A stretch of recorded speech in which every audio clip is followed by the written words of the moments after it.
Duha na lang jud ka adlaw mahuman na jud atong gibuhat na mga daily upload diri sa YouTube, Facebook ug TikTok.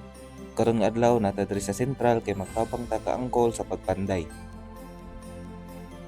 Kini siyang mga ka-inisyo no samtang nagtabang-tabang ta diri ka angkol is ato jung na-realize na kapoy jud ay magsugot ug labaw sa tanan kapoy humanon ang usa ka butang na atong gisugdan. Pero kini siya dili babag para makapagpadayon sa unahan. Kaya ang pinaka-importante jud mga ka-inisyo no kay atong gisugdan ang mga butang na atong gusto buhaton. Ug nakadumdum mo sa akong pinakauna jud nga upload diri sa YouTube, TikTok ug Facebook katong December 1 isa kong topic dito is nindot kung naa kay pares or duha mo. Kana siya sakto jud na siya ug ato jud na siyang na-realize atong na-experience hangtod karon nahapit na mahuman atong pag daily upload.